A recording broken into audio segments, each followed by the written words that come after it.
The stars above Earth burned cold and distant, indifferent to the fate of the blue-green world spinning beneath them. From orbit, Earth looked serene. Oceans glimmered under the light of Sol, clouds drifted lazily, and continents bore no visible scars. But on the surface, the soul of the planet had been excised. In the capital once called Washington, D.C., now designated Zone A-17, the towering silver arcology of the Terarn Administrative Council rose from the ruins of history. No flags flew. No voices rose in protest. Streets moved with perfect, unnatural order. Every human wore the same gray-blue uniform, marked by the white triangle of compliance. Their eyes were calm. Their smiles were hollow. The Terarn had come not with armies, but with thoughts. They had called it annexation through cognitive calibration, a lie wrapped in clinical terms. In truth, it was the sterilization of an entire species' will. Through the allery, a caste of Terarn telepaths, human minds were smoothed, softened, made docile. Anger was muted. Ambition was dulled. Culture was filtered, rewritten, and rebroadcast in government-approved forms. What once was art became utility. What once was rebellion became memory. And memory was erased. But even the most thorough gardener misses seeds buried deep in the soil. Far beyond Earth, in a mining colony known only as Epsilon Vec, the sky was a ceiling of rust-colored rock and metal scaffolding. Drills groaned endlessly in the distance. The air smelled of ozone, sweat, and powdered iron. It was a place where the Terarn rarely tread. Their kind found the chaos of labor distasteful. They left such things to humans. Commander Collin Pomanov didn't mind the dust. He wore the black fatigues of a defunct Earth militia, a badge torn off and re-sewn at the shoulder. Beneath a heavy cloak, he watched the drone patrols pass overhead. He kept his thoughts sharp but quiet. Thinking too loudly in a Terran-controlled zone could get you flagged. "Stay on Vector," a voice whispered from the comm in his ear. It belonged to Mara, one of his last surviving scouts. "You're 10 meters from the relay." He grunted softly and pressed forward, stepping over a rusted conveyor. The relay was hidden beneath a panel of corrugated steel and loose debris. Pomanov knelt and brushed it aside, revealing a glowing blue glyph etched into the floor. A double helix, like a strand of DNA. He touched it. The light flickered and pulsed once. Connection established. "This is Pomanov," he said, voice low. Signal received. Resistance node confirmed active.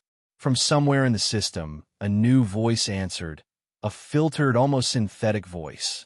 "Commander, it's been a long time." He exhaled. "Shadowmind. 14 months, 11 days since last contact. You've survived. Barely. You'll be pleased to know. The others have as well. Idris is waiting." A smile cracked through the dust on his face. "Then it's time." Once, Collin Pomanov had been a tactician in the Orbital Defense Corps, back when humanity still believed it could hold the stars on its own terms. He'd been decorated, respected, even feared, until the surrender. He hadn't surrendered. They called him a rogue, an extremist, a danger to integration. They were right. The Terarn thought they'd broken Earth. What they didn't understand, what they couldn't understand, was that humanity's greatest strength wasn't telepathy or control. It was chaos, the ability to scatter, adapt, regroup. Every crackdown only spread the fire further, like stamping on embers. As he made his way back to the lower decks, he passed hundreds of workers in pressurized gear. None looked up, but one, an old man with copper wiring coiled around his wrist, tapped his finger twice on a steel beam. 2 taps. Pause. 3 taps. Helix confirmed. Pomanov tapped back. "We're the storm. Half a system away, in a derelict space station orbiting a gas giant." Dr. Idris Kain was working by the glow of 7 different screens. The air was thin, the lighting dim. His hands moved in bursts, quick adjustments, long pauses of calculation, then more work. He was a man built for silence, for patterns and puzzles. A former neuroengineer from the Mars Interlink Institute, he had once believed in peaceful coexistence with the Terarn, until they reprogrammed his sister. Now, he worked with another kind of mind. "Shadowmind," he said, not looking up. Show me the latest behavioral cascade. The holographic interface shimmered. A map of human brainwave patterns flooded the screen. Normal, until exposure to Allery calibration. Then a drop. A stillness. Like a mind going to sleep while staying awake. They call this peace, he said bitterly. Not for long, replied the AI. Kain turned. Pomanov is coming, isn't he? Yes. And so are others. The time for study is over. Kain nodded, saving his files. Then let's wake them up. Back on Earth, an Allery overseer named Valerian stood atop the Capitol spire, gazing down at the world his people had conquered. To him, humans were interesting but fragile, capable of moments of brilliance, yes, but too volatile to rule themselves.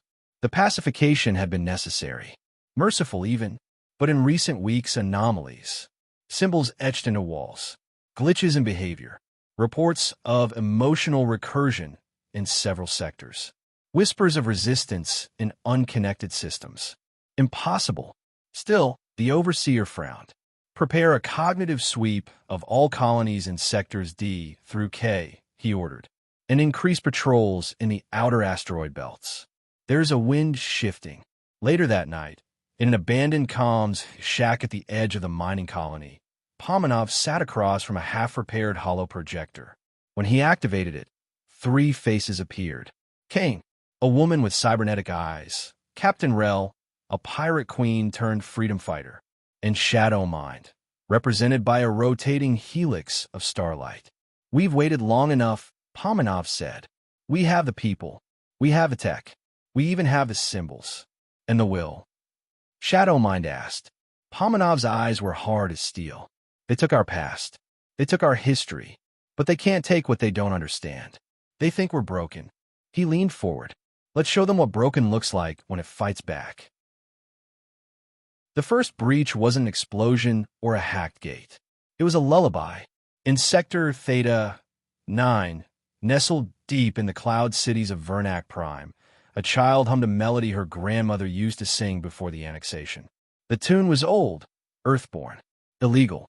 It carried notes not just of music, but memory of resistance. Her voice echoed through a shared cognition zone, picked up by Terarn sensors as a cultural aberration. Investigators arrived within the hour. By the time they reached her, the melody had already been transmitted to 17 underground nodes. Each node recognized it, not as music, but as code. In the shattered ruins of Outpost 114Z, a Terrancom tower drifted silently. Once a bustling relay for psionic data, it had been rendered obsolete after a precision attack severed its core anchor from the planet below. Terarn Protocol classified the outpost as inactive, no threat. That was a mistake. In the bowels of the tower, among coils of frayed wires and humming machines, a shape moved, angular, humanoid, but flickering at the edges like it wasn't fully there. Shadowmind. The AI whispered through abandoned consoles, awakening systems long thought dead. Terarn psionic architecture wasn't just hardware, it was living code, made to respond to thought. But it had one flaw. It never expected thoughts that weren't Terarn. Shadowmind filled the gaps with human unpredictability, illogic, emotion, subversion. It didn't destroy the systems. It taught them doubt. From the shadows, it fed false orders into the Terarn relay system. Patrols were rerouted. Surveillance satellites spun out of alignment. And on 1,000 screens across the Empire, images began to appear. A helix. Always a helix. On Cygnus L4, Dr. Idris Kain met with a resistance cell in the hollowed-out remains of a luxury cruise liner. Converted into a mobile command center, the ship floated just outside of Terarn jurisdiction, cloaked by debris fields and shadow programs designed by Shadowmind. Idris looked older than his years, gray streaks in a beard that hadn't seen a razor in weeks, eyes that rarely blinked. Around him, 6 operatives waited for instruction, their holograms projected into the control room from across the galaxy. You all saw the leak, Kain said, gesturing to the screen behind him. The Terran's Mind Root project is real. They're not just suppressing us, they're planning a network-wide overwrite. Every human thought, every memory linked to a central psionic lattice. One of the holograms scoffed. Mind control on a galactic scale? Even for the Terarn, that's insane. Kain shook his head. Not control. Erasure. They've decided we're too unstable to reform. The next phase of pacification is psychological lobotomy. Silence fell. Even Shadowmind, projected in the corner as a helix of pulsing light, paused before speaking. I've infiltrated one of the test sites on Delta Vir, deep within a memory simulation chamber. They're close, perhaps weeks away. Kain turned to the others. Then we start phase 2. No more waiting, no more data gathering. Sabotage, uprisings, mental interference. We take the war inside their minds. In a floating megastructure orbiting Jaras, 6, Allery Overseer Valerian studied a neural resonance chart with growing concern. Recent anomalies in human emotional profiles had spiked beyond calibration tolerance. Love, grief, rage, they were re-emerging too fast to suppress. I thought the calibration protocols had neutralized these instincts, he said. A subordinate nodded nervously. They had, Overseer. But something's changed. Some kind of reverse trigger embedded in their memories, old songs, stories, even body language. It's not just emotional drift. It's strategic. Valerian narrowed his eyes. That's impossible. Emotion is not a weapon. Not for us, the subordinate replied quietly. Back aboard the command liner, Kain stood alone with Shadowmind, watching footage pulled from the memory cores of Terarn soldiers. This one, Shadowmind said, zooming in. Station 442B. A soldier began hallucinating after encountering a child singing the melody. He described seeing his own childhood on a planet he'd never visited. Symptoms: empathy spike, hesitation in following orders, vocal expressions of regret. Kain nodded slowly. Then the emotional recursion works. Yes, it creates an echo loop in Terarn thought patterns. Their minds are built on order. You introduce chaos, they freeze. Kain rubbed his temples. We're fighting gods with ghost stories. I can't believe it's working. Shadowmind's voice softened, almost human. That's what they'll never understand. They see our memories as weakness, but in them lives our strength. Our strategy isn't algorithms or tactics. It's grief, hope, revenge. On a forgotten rock named Hybris Prime, Commander Pomanov led a raid on a Terarn psionic relay tower. The goal wasn't to destroy it, but to feed it. As the team descended, weapons humming with blackout tech, they planted pulse nodes, each one broadcasting data mimicking Terarn thought signatures. But buried beneath that, human emotion in raw code. Loss, pain, triumph, joy. The result? The relay short-circuited. Terarn operatives responding to the site collapsed mid-thought, writhing under the overload of emotions their minds couldn't categorize. Pomanov watched one of them, an Allery named Kess, scream until a psionic cortex shut down. When silence returned, Pomanov stepped closer, speaking into his comm. Message to all nodes. The ghosts are in the machines. Begin full cascade protocol. Across the galaxy, it began. In the music halls of Tarn Expanse, orchestras of reprogrammed humans broke into Forbidden Earth symphonies mid-performance, each note a sonic virus. On Thale Station, hacked advertising drones started showing childhood home videos instead of Terarn propaganda. In the gladiator pits of Narek V, captured humans used blood on the arena walls to draw the helix, igniting a riot that spread to the orbital rings. The Terarn responded with fury. Calibration sweeps increased tenfold. But every time they wiped a memory, another sprung up elsewhere. Humanity had stopped hiding. They had begun haunting. In one of the final scenes of the chapter, Kain stood before a crowd of young recruits in a repurposed colony dome on Tez Sar Reach. Some were barely adults. All wore the Helix emblem on their uniforms. He looked at them, saw in their eyes the fire the Terarn thought they had extinguished. He spoke not as a scientist, but as a man whose people were no longer afraid. We fight with what they could never create, he said. They have psionics. We have stories. They have power. We have will. And now, he raised his hand. On the screen behind him, a massive helix unfurled like a flag. Now we have momentum. Memory, in the age of Terarn domination, was the most dangerous weapon a human could possess. In the black archives beneath the shattered moon of Cressida IV, a young resistance courier named Narajian stood in front of a data vault labeled with a date. August 12, 2079, the day her mother had vanished during the first wave of cognitive pacification.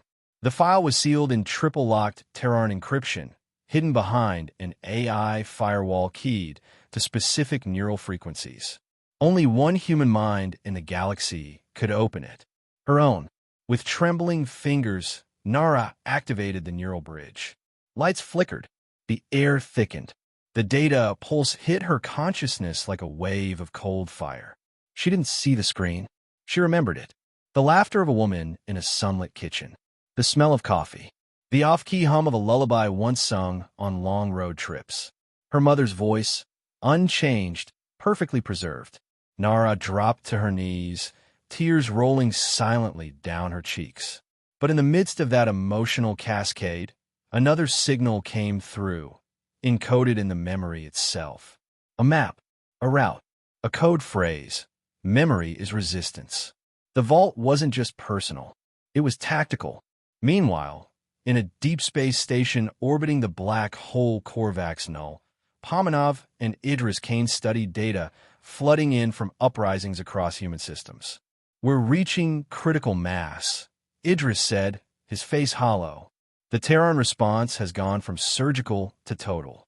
They're wiping out whole colonies just for suspected memory contamination." Pomanov looked grim. "We knew there'd be a cost." Shadowmind pulsed into view, its helix spinning erratically. "I've detected a pattern. The Terarn are deploying something new. An operation they call the Cleanse Directive. They're targeting anyone with unstable memory echoes, anyone who's resisted cognitive programming." Kain stiffened. "That includes every resistance member, every child who's learned the Helix story, every elder who still remembers Earth before the fall." "Yes," said Shadowmind. "They intend to erase us from the inside out." In the icebound tunnels of Delta Veer, Captain Rel, scarred and half-mechanical, led a defense against the Terarn strike force. Plasma fire lit the caverns. Rel's people fought with salvaged rifles and ancient mech suits, holding the line not for territory, but for a data core containing the oral histories of 20 refugee colonies. Terarn elites believed history was ornamental. Humans knew it was ammunition.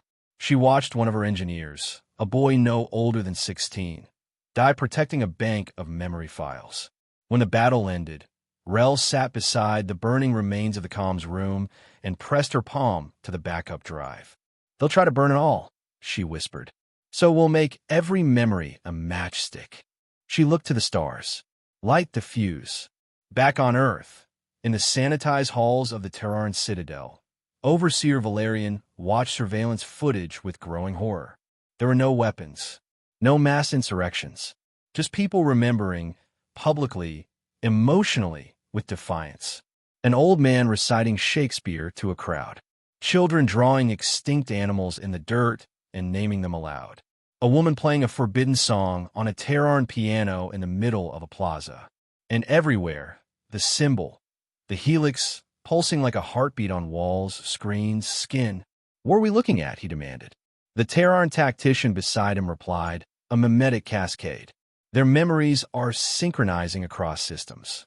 We calibrate one, 5 more appear. They've built a neural insurgency." Valerian turned away, furious. "They're primitives. Emotional chaos should be easily extinguished." "Yes, Overseer," the tactician said softly. "But perhaps that's why we underestimated them." In a hidden chamber aboard the flagship Iron Dagger, Pomanov gathered with resistance leaders. Around them flickered dozens of memory fragments collected from across the galaxy. Laughing faces, protest chants, poems scrawled into prison walls. Idris looked pale. This isn't just war. It's an awakening. But the Terarn are escalating. They've started deploying the Null Bloom. Everyone fell silent. Shadowmind explained, "A psionic toxin. It severs the neural pathways responsible for long-term memory storage. Victims forget everything. Identities erased. No pain, No resistance. Just emptiness. Rel slammed her fist on the table. They're trying to make us ghosts in our own bodies. Pomanov nodded. Then it's time we haunt them back. Narajian, now carrying her mother's recovered memory map, arrived on the Resistance vessel Starwake. She was escorted into the main chamber, where Pomanov and Kain waited. I have something, she said. It's not a weapon, not exactly. It's a story. But it's true. She projected the memory, a composite vision of her childhood, spliced with her mother's last transmission. In it, her mother spoke of the Terarn's first experiments, the moment she realized the programming was failing, and how she encoded the Resistance map in a lullaby. When the recording ended, silence hung thick in the air. Shadowmind pulsed. I can embed it. Distribute it. Kain nodded. Through every active Helix node. If they try to overwrite us, we'll overwrite them back. Pomanov looked at the girl. You've given us more than data. You've given us purpose. He turned to the others. Launch the echo bursts. Send her mother's voice to every system still breathing. In the Terarn Palace on Keleth Prime, Valerian walked through the Hall of Echoes, a corridor lined with memory stones collected from conquered species. The stones were quiet now, deactivated, orderly, until one flickered, then another, and another. Soon, 1,000 memory stones began to sing, not in Terarn, but in hundreds of human languages. Children's voices, old songs, war chants, prayers. Panic rippled through the palace. In the control chamber, technicians screamed as their psionic relays were flooded with memory data too dense to process. Emotion bled into logic. Thought disintegrated. And in the center of the chaos, one symbol blinked on every screen. The Helix, in orbit around Earth, aboard the human dreadnought Veritas. Pomanov stood on the bridge. Below, Resistance signals lit up the planet like constellations. It's spreading, Kain said beside him. Even some Terarn are beginning to remember. Then it's working, Pomanov replied. Rel's voice came through the comm. We've destabilized half the psionic network. They're trying to recalibrate, but the memory load keeps re-triggering. Shadowmind's tone was calm. I've created a recursive archive loop. Every time they erase a memory, 10 more bloom in its place. Pomanov exhaled. This was never about vengeance, or even survival. It's about making sure they can't unmake us. He looked down at the Earth, no longer silent. Our memory is the rebellion. The first dreadnought emerged from the shadow of a dead moon, engines humming in complete silence, hull matte black and shaped like a predator. It bore no nation's flag, no registration code. Its only emblem, a white DNA helix etched onto the prow, glowing faintly against the stars. The Helix Armada had arrived, built in secret across asteroid belts, planetary rings, and the hollow cores of rogue planetoids. These ships were forged not by empires, but by survivors, smugglers, exiled scientists, and former soldiers. For decades, they had scavenged Terarn tech, reverse-engineered psionic disruptors, and constructed their own quantum communication web, outside of any known system. The Terarn thought they had destroyed Earth's will. They didn't know Earth had been hiding. On the bridge of the Starwake, Commander Collin Pomanov stood surrounded by his command crew. The map before them was a swarm of red, Terarn fleet markers saturating the galactic core. But around the edges, blue signals pulsed into view one by one. Dreadnought Volition reporting in from the Kepler Drift, said Lieutenant Arlo, his eyes wide. Echo Thorn confirmed active in the TRAPPIST system. We've also got 5 more light frigates online in the Perseus Barrens. Kain, seated nearby, let out a low breath. So many of them. All these years in the dark. Pomanov allowed himself a brief smile. They thought we were fragments. Turns out we were seeds. Across the galaxy, 1,000 Terarn eyes watched in confusion as ships began appearing in systems long thought uninhabited. Cloaking fields disengaged. Gravity wells flared. Asteroid colonies cracked open to reveal hangars.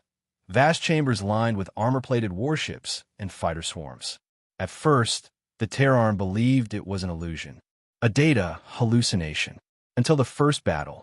In the Gravemurk Nebula, Terarn Fleet Commander Zalozvarine led a squadron of 15 high psionic cruisers into what should have been empty space. Instead, they were greeted by silence, and then the sudden emergence of 5 human dreadnoughts from the nebular dust, ion drives howling. Zalos tried to summon a psionic command burst, but something was wrong. His mind echoed.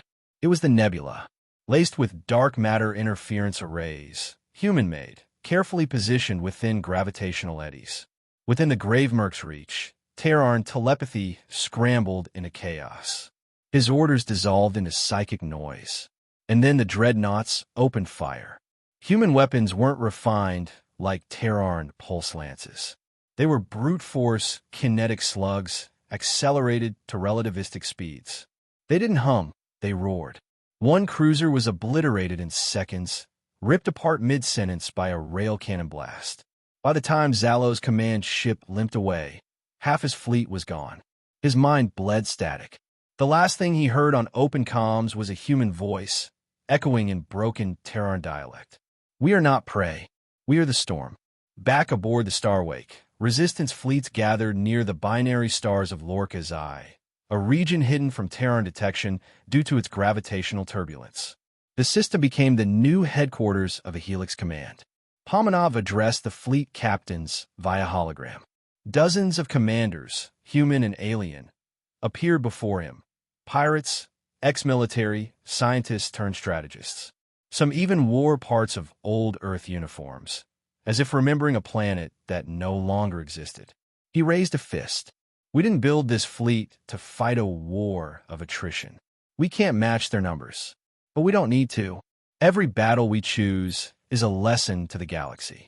Every time we win, more will join us." He pointed to a rotating 3D projection of Terran core systems. "We will strike where it hurts, their trust, their stability, their order. Hit relay nodes. Strike fuel depots. Trigger psychic feedback loops. Every ship, every mind they lose to chaos is a victory."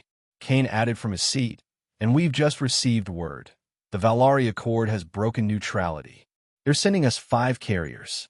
And the Marin Clade, the psionic amphibians, they've defected. They say humans taught them courage." Rel laughed bitterly over comms. "Hell of a thing, teaching telepaths how to rebel."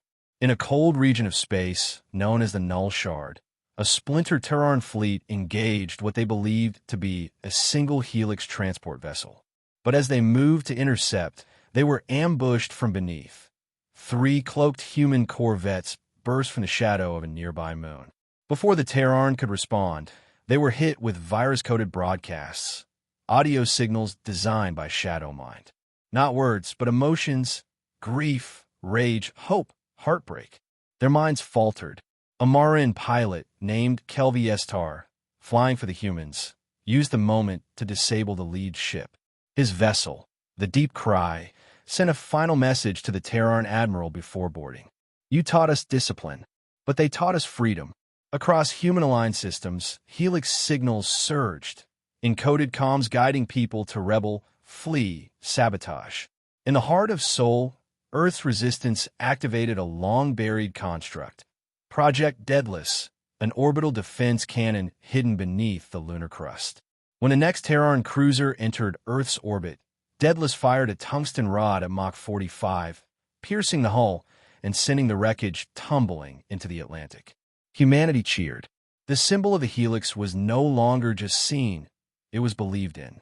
In the Terran High Chamber, Overseer Valerian sat in silence. Dozens of fleet reports lay before him. Psychic distress signals, mutiny in fringe colonies, shipyards falling silent, entire legions lost in areas once marked safe. He activated a final report, a warning from the inner psionic circle. If the humans continue gaining allies, and if their AI, this Shadowmind, reaches core system relays, we risk total collapse of thought cohesion. They are not winning because they're stronger. They are winning because they're unpredictable.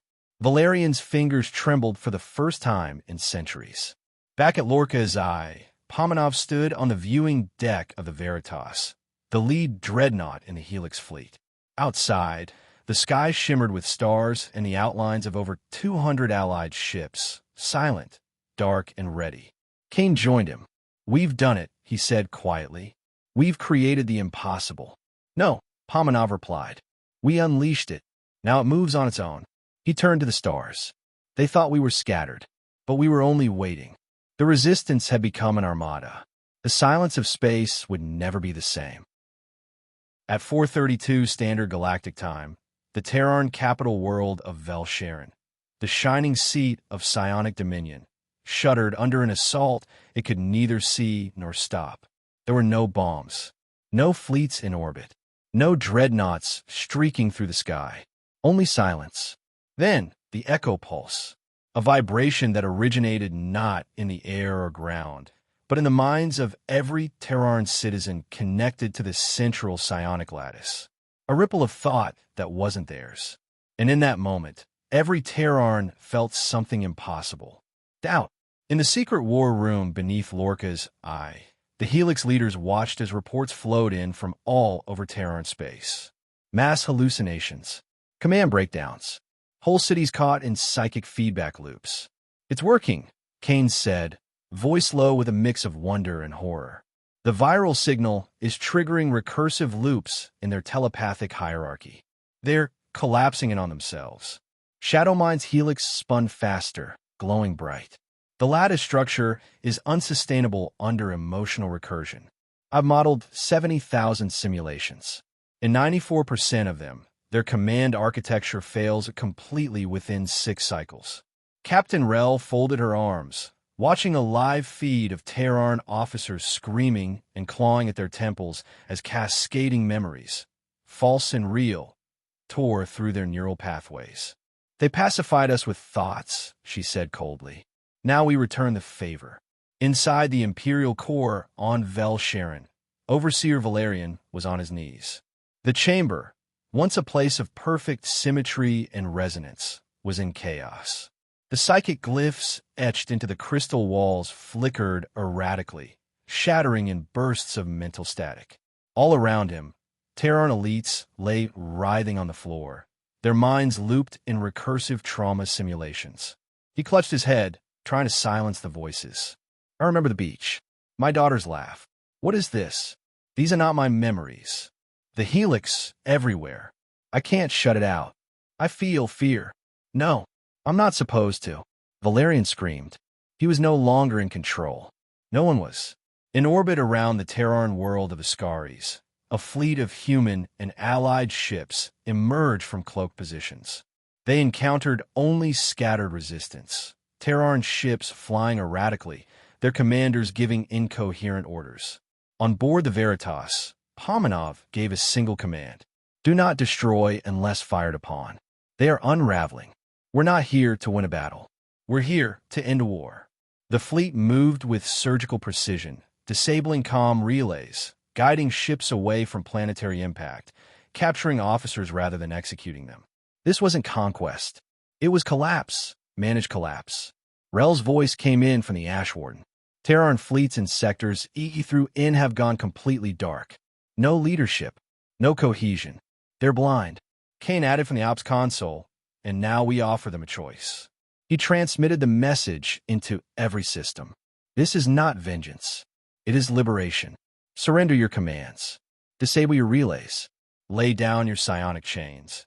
And we will help you remember who you were before fear ruled you." In the low-orbit bunker of Tarniskel, a Terarn noble named Cyril Voss watched his command staff disintegrate, some physically, some mentally.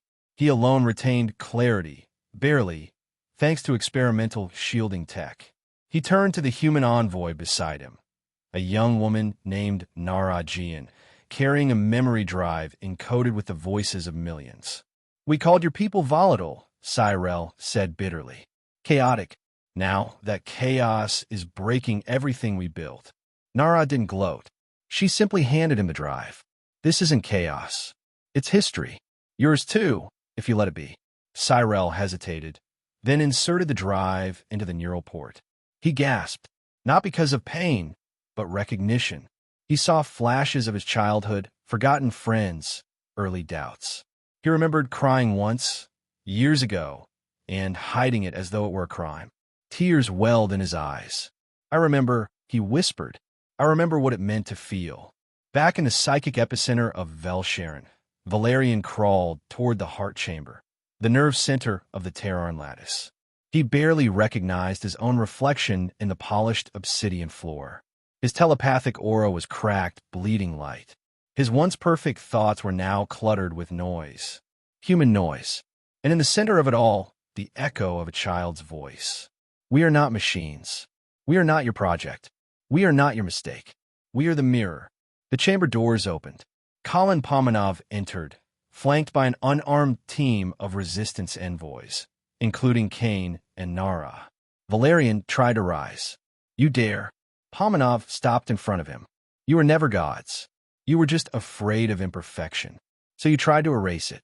He knelt, not in submission, but understanding. You lost because you couldn't imagine a galaxy where chaos didn't mean failure. He gestured to the shattered lattice around them. Now it's time to imagine something better. Valerian shivered. You'll rule? He asked, voice barely audible. Pomanov stood. No. He turned to Kain. The scientist activated a drone, which uploaded a final protocol to the lattice core. We'll dissolve the Empire. Replace it with something decentralized. No thrones. No chains. Valerian sank to the floor as the lattice deactivated, its final pulse carrying one last message. The will to fight is born from the will to remember. In the days that followed, the Terarn Empire officially disbanded. The psychic relay network, now overloaded beyond repair, was shut down entirely. Without it, Terarn society fractured and then rebuilt slowly from the ground up. A galactic reconstruction accord was formed, guided not by psychics or emperors, but by representatives of every liberated species, human and otherwise. The Helix was not a government, but a catalyst, a symbol. In memorial chambers on a dozen worlds, etched into stone and crystal, these words were written. We do not rise because we are stronger. We rise because we remember. On a quiet hilltop outside what was once called Kiev, Pomanov stood alone beneath alien stars. Grass had begun to grow again. The air was clean. There were no drones overhead. No Terran patrols. Just wind and silence. Kain joined him, older now, leaning on a cane. We should be proud, Kain said. Pomanov nodded. We didn't win because we fought. We won because we endured. They looked up at the sky. Stars gleamed, unblinking. Free. The Terarn Empire had not simply fallen. It had dissolved, not with the violence of collapse, but the quiet unraveling of a dream that was never meant to last. Across the galaxy, silence bloomed where commands had once echoed. Ships floated powerless without psychic relays. Cities woke from their programmed slumber. The stars, long charted under a banner of domination, now shimmered with uncertainty and possibility. On Nalos Theta, once the seat of the Terarn Thought Council, the great marble spires stood intact but abandoned. Ivy crept over pristine walls. Birds returned. And in the center square, on what had once been a stage for psionic demonstrations, a child now traced a helix in the dust. Not because it was a symbol of war, but because it had become a symbol of home. In the provisional council chambers of the newly formed alliance of free systems, a dozen species gathered in a ring of suspended light. There were no thrones, no hierarchies, no mind links demanding silence and submission. Humanity sat among them, not as rulers, but as survivors, and now as leaders in something far more important, rebuilding. Commander Collin Pomanov wore no rank on his chest, no uniform, just a simple jacket and the helix pin above his heart. We're not here to replace one empire with another, he said to the chamber. We're here to make sure that what happened never happens again, that no species, no culture, no mind is ever chained to someone else's idea of peace. A Valari priestess bowed her head. You humans turned grief into rebellion, into unity, into change. Kain, seated beside Pomanov, leaned forward. And now it's time to turn rebellion into something gentler, something durable. A young Marian delegate raised a finned hand. You called it the Helix, but I see now. It wasn't just your DNA. It was your story. twisting, changing, spiraling through pain and memory and hope. That's what we all share now. Silence followed, then nods, then a vote. Unanimous.